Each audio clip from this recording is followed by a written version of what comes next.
guys, today is day 7, so we are getting ready to jump up on the bar, get our 100 in, 7 days in a row.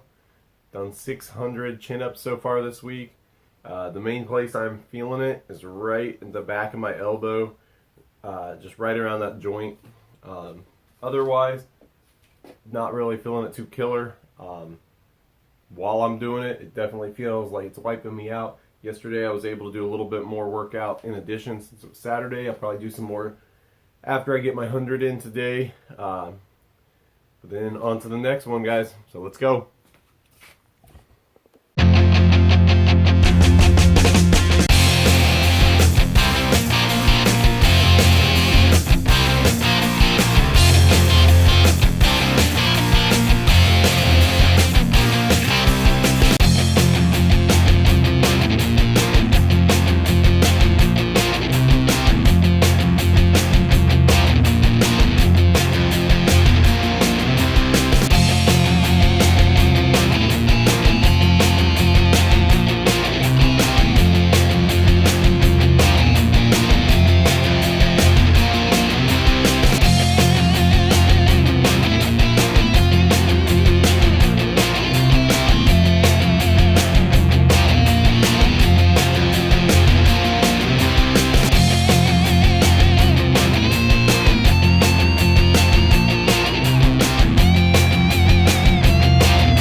Alright guys, that is day 7 complete. 100 in the tank. I was able to go ahead and get larger groups today. I started out somewhere, I think my first set was about 12. I paused a couple times in there, but didn't stop pumping them until I was around 12. And then I was doing groups of 6 and 7. Probably did some 5s in there too. And then the very last 3, I did them super slow, like 3 or 4 seconds going up and down. Whew. So, like I said, after get the 100 in, heart rate's definitely high. I'm usually feeling pretty wiped. Today, not near as much. I actually got it done just a little quicker than normal, I think. It was probably, I guess, just roughly about my quicker of the average. I was usually between 25 and 35 minutes. Today it was in the neighborhood of 25 minutes, it looks like. So not too bad. I definitely, even though my heart rate's still pretty high and breathing a little heavy, I still feel like I can go ahead and pump something else out. And since it's Sunday, I'm definitely going to try to get at it a little further. I'm going to try to focus on the tricep, try to even out the fact that, we've been hitting all week long. I've been hitting, chest, bicep, and obviously your back with the chin-ups. So I'm definitely going to do some bench, probably some push-ups, and then some cable tricep pulls. Overall, it feels good that I've done 700 chin-ups in a 1 week time span, which is pretty cool.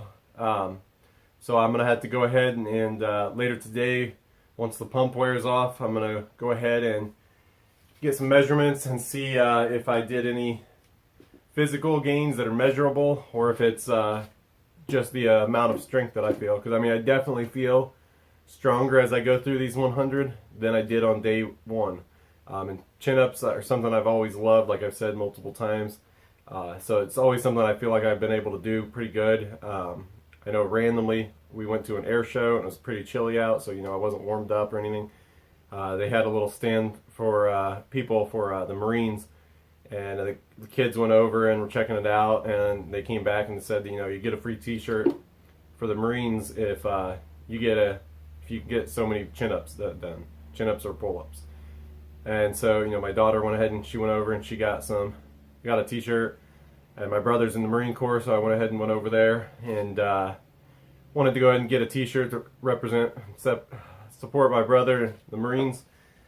Whew. So I went over there, and once I got over there, I was expecting a much higher goal, and I think the goal was like 10 or something, 10 chin-ups or pull-ups, and they didn't care grip, chin-up, pull-up.